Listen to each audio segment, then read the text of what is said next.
যে যায় লঙ্কায় সে হয় রাবণ।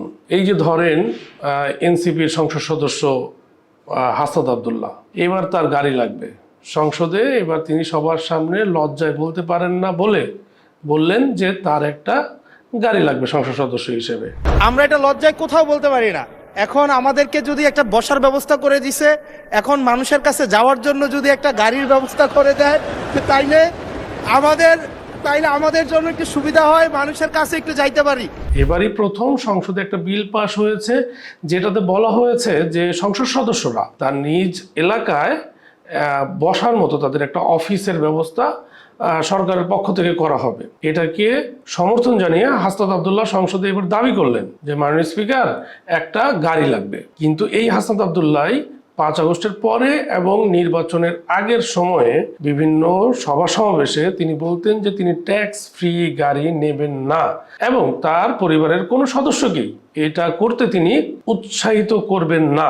সেই হাসনাত আব্দুল্লাহ এবার সংসদে ফ্রি গাড়ি ব্যবহারের সুবিধা চাইলেন।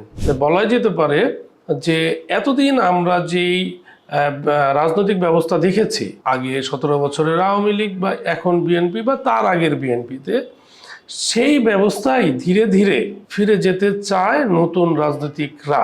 কারণ এনসিপিকে বাংলাদেশের মানুষ একটা নতুন রাজনৈতিক দল হিসেবেই জানে এবং গণ অভ্যুত্থানের মাধ্যমেই জন্ম নেয় একটা দল যাদের হাত ধরে মানুষ আশা করেছিল বা আশা করে যে একটা নতুন বাংলাদেশের উদয় হবে। সেই এনসিপি আস্তে আস্তে তাদের খোলস বদলে সে আগের ধ্যান ধারণার যে রাজনীতি সেই জায়গাতেই ফেরত যাচ্ছেন। নচেত এইরকম আলোচনা সংসদে করাটা একেবারেই বাঞ্ছনীয় ছিল না হাসনাত আব্দুল্লাহর। যদিও হাসনাত আব্দুল্লাহ পরবর্তীতে তিনি সংসদে আবার তার যে বক্তব্য সেটাকে উইথড্র করেছেন।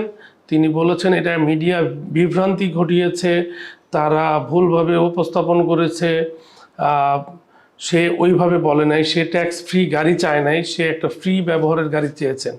কিন্তু আমার প্রশ্ন হচ্ছে আসলে গাড়ি তো গাড়ি, সে ট্যাক্স ফ্রি হলেই ভালো হইতো। কারণ ট্যাক্স ফ্রি গাড়ি অন্তত তার নিজের টাকায় কিনে নিত, সেটার জন্য বাংলাদেশ সরকারের একটা ক্ষতি হতো, ট্যাক্সটা বাংলাদেশ সরকার পেত না। সেই জায়গায় আপনি 5 বছর ধরে একটা গাড়ি চালাবেন ফ্রিতে, যে গাড়িগুলো সচিবরা বা ডিসি এসপি ইউনোরা চালায়, ওই রকমভাবেই তিনি গাড়িটা চালাতে চাচ্ছেন। সেই গাড়িটার পেছনেও তো বাংলাদেশ সরকারের একটা খরচ আছে, তার জন্য একটা গাড়ি সরকারের কিনতে হবে, তার জন্য তেলের ব্যবস্থা করতে হবে, মেনটেন্যান্সের ব্যবস্থা করতে হবে। তো 5 বছরে যেই টাকা একটা গাড়ির পেছনে সরকার খরচ করবে তার থেকে তো আগের ব্যবস্থাটাই ভালো ছিল। তাহলে এতদিন আপনারা পলিটিক্স করলেন বা রাজনীতি করলেন যে আমরা কোনো ট্যাক্স ফ্রি গাড়ি নেব না, তাই সংসদের সর্বসম্মতক্রমে বিএনপি জামাত এনসিপি সবাই মিলে বললেন যে আমরা ট্যাক্স ফ্রি গাড়ি কিনছি না, এই সংসদের কেউ না, প্রধানমন্ত্রী শুরু করে বিরোধী দলের নেতা হুইপ মন্ত্রী কেউই কিনছেন না।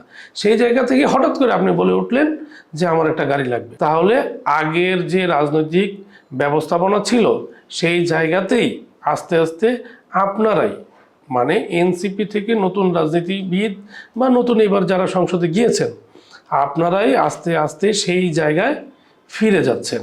এইরকমভাবে যদি আপনারা সেই আগের জায়গায় ফিরে যেতে চান, তাহলে আমাদের যে আন্দোলন বা যে গণ অভ্যুত্থান হলো, যে 1,500-এর মতো প্রায় মানুষের রক্ত দিয়ে যেই একটা অভ্যুত্থানের মাধ্যমে একটা পট পরিবর্তন ঘটলো, সেই পট পরিবর্তনের ফলে মানুষের যেই সুফল বা জনগণের যে সুফল পাওয়ার কথা ছিল তা কি আদতে তারা পাবে যদি আগের অবস্থায় ফিরে যেতে হয়?